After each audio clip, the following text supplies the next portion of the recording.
તો વરસાદી માહોલ વચ્ચે અત્યારે ઠેર ઠેર ગુજરાતમાં વરસાદ ધંધોળી રહ્યું છે, તેને લઈને મહત્વના સમાચાર છે। અમદાવાદમાં ફરી ભારે પવન સાથે મેઘરાજાની તોફાની બેટિંગ જોવા મળી રહી છે। અમદાવાદમાં સમગ્ર દિવસ દરમિયાન આજે વરસાદી માહોલ યથાવત જોવા મળ્યો છે। ગાંધીનગરથી અમદાવાદ સુધી ગાજવીજ સાથે ભારે વરસાદ નોંધાયો છે।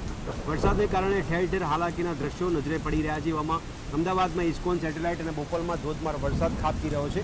વરસાદ ખાબકવાને કારણે ઠેર ઠેર પાણી ભરાઈ જવાના દ્રશ્યો અત્યારે નજરે પડી રહ્યા છે। લોકોને વરસાદના પાણીમાંથી જવા માટે પસાર થવા માટે મજબૂર થવું પડ્યું છે, ત્યારે શેરીઓ અને ગલીઓમાં વરસાદી પાણી ભરાઈ જવાના દ્રશ્યો અમદાવાદમાંથી સામે આવી રહ્યા છે।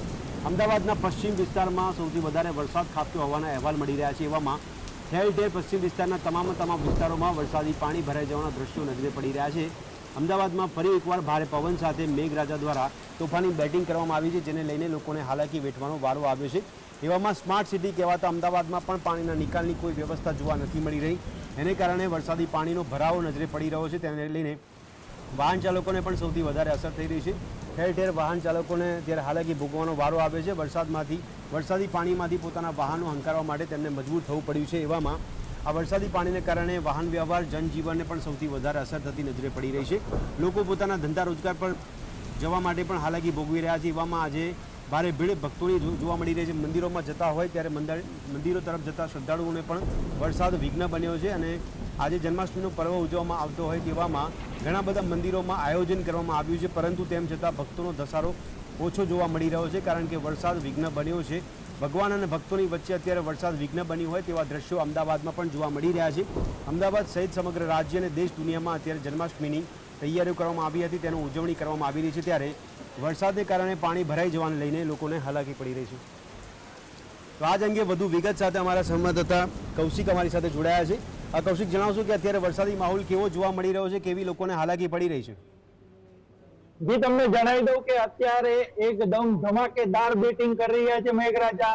છેલ્લા 24 કલાકમાં જે રીતે વાતાવરણમાં પલટો આવ્યો છે ને ગઈકાલ રાતે જે રીતે મેઘરાજાએ બેટિંગ કરી એવી દિશા પણ અત્યારે ચાલી રહી છે। અત્યારે હું તમને અત્યારે હું ઉભો રહ્યો છું, જે એસજી હાઈવે છે, એસજી હાઈવે ને ઇસ્કોન ટેમ્પલ નો વિસ્તાર, સમગ્ર જગ્યાએ પાણી ભરેલા છે। તમે જોઈ શકો છો કે એકદમ ફૂલ પાણી છે। રસ્તા ઉપર અનેક રસ્તાઓ બંધ થઈ ચુક્યા છે। ઇસ્કોન આજ તો જન્માષ્ટમીનો તહેવાર છે, આ મંદિર પાસે અત્યારે તમને ભારે ભરચક ભીડ જોવા મળે, પરંતુ જે રીતે આજ મેઘરાજાએ બેટિંગ કરી છે, સમગ્ર ઇસ્કોન ટેમ્પલ નો રસ્તો ખાલી જોવા મળ્યો છે। એકલ દોકલ શ્રદ્ધાળુઓ સિવાય તમને ક્યાંય ભારે ભીડ જોવા નથી મળી રહી। જો આડા દિવસેની વાત કરીએ તો આડા દિવસે પણ આનાથી વધારે ભીડ હોય છે, પરંતુ પાણી ભરાઈ જવાને વાહનોને અને ટ્રાફિકને ઘણી સમસ્યાનો સામનો કરવો પડી રહ્યો છે।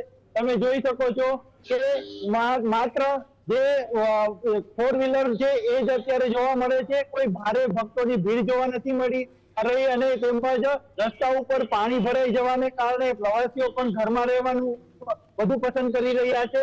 ખાસ કરીને રજાનો દિવસ હોવાથી લોકો બહાર નીકળવાનું ટાળી રહ્યા છે।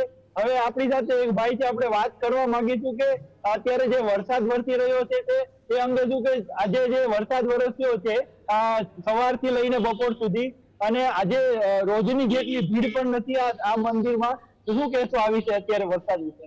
અત્યારે જન્માષ્ટમી છે, અહીંયા ઇસ્કોન મંદિરના અંદર હર વર્ષે બહુ જનતા બહુ ભીડ ભાવ હતા, તો મેળો શ્રાવણ જતો અને અત્યારે જોરદાર વરસાદ પડે છે।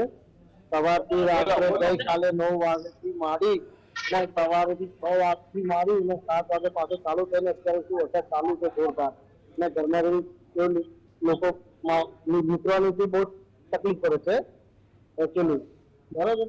જી, આ જે સ્થિતિ લગભગ દરેક વિસ્તારની છે। હું તમને જે દ્રશ્યો દેખાડી દીધો તો એસજી હાઈવે ઇસ્કોન ટેમ્પલ ના હતા, પરંતુ તમે વાત કરો નિકોલ, નરોડા, મેઘાણીનગર, હેલ્મેટ સર્કલ, દરેક રસ્તા ઉપર પાણી ભરાયેલા છે। બપોર પછી જે મેઘરાજાનું રૌદ્ર સ્વરૂપ જોવા મળ્યું છે, અત્યાર સુધીમાં 7 ઇંચ કરતા વધુ વરસાદ ખાબકી ચુક્યો છે, અને મનાઈ રહ્યું છે કે હજી પણ 24 કલાક એકદમ ભારે માનવામાં આવી રહ્યા છે।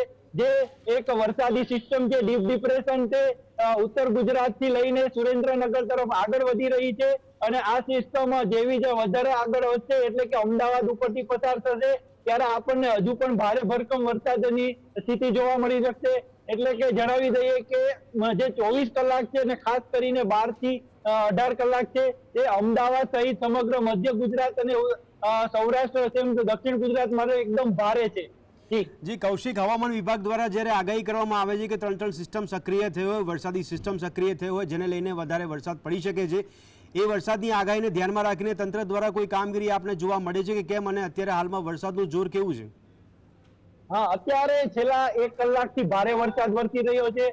અમે જે જગ્યાએ ઉભી રહ્યા છે ત્યાં પણ રસ્તા પર પાણી ભરાઈ રહ્યા છે, પરંતુ તમને એક પણ જગ્યાએ સરકારી કર્મચારી કે કોઈ પણ નહીં દેખાય, કારણ કે એ પણ એકદમ રજાના મૂડમાં છે. અને કંટ્રોલ રૂમને પણ અનેક જગ્યાએ પાણી ભરી આવવાની, લોકોના ઘરમાં ઘૂસી જવાની ફરિયાદો મળી છે. લોકોની ઘરવખરી બગડી ગઈ છે, તેમજ નીચાણવાળા વિસ્તારોમાં છે ત્યાં વધુ સમસ્યા જોવા મળી રહી છે. પરંતુ આ સમસ્યા હવે લોકોને કોઠે પડી ગઈ છે, કારણ કે જ્યારે પણ વરસાદ આવે 4 ઇંચ હોય, 2 ઇંચ હોય કે 5 ઇંચ હોય, સમસ્યા દરેક વિસ્તારમાં જોવા મળે છે. પાણી ભરાય છે દરેક વિસ્તારમાં. દરેક લોકો એક જ ગીત ગાય છે કે ઘરનું સામાન બગડી ગયો છે, વાહનો બગડી ગયા છે, વાહનો બંધ પડી જાય છે.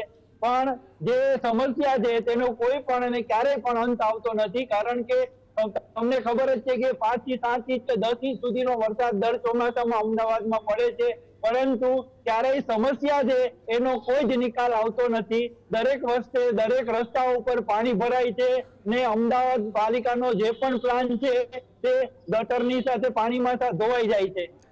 જી કૌશિક, આપને જાણકારી હોય તો જીએસટીવીના દર્શકોને જણાવવાનો પ્રયાસ કરશું કે 3 જે સિસ્ટમ સક્રિય થઈ છે તેની શું અસર પડી શકે છે આગામી સમયમાં?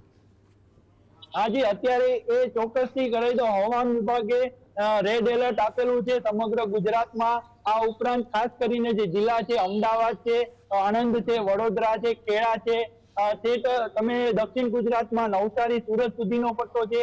આ બાજુ સુરેન્દ્રનગર, રાજકોટ, ભાવનગર, આ બધા જિલ્લા એવા છે કે જ્યાં 24 કલાકમાં તમને ફ્લેશ ફ્લડ એટલે કે અમુક ગણતરીની જ કલાકોમાં ભારે વરસાદ અને પૂર જેવી સ્થિતિનું નિર્માણ થઈ શકે. જી કૌશિક, ખૂબ ખૂબ આભાર સમગ્ર વર્તારો જણાવવા બદલ. અમદાવાદમાં વરસાદી માહોલ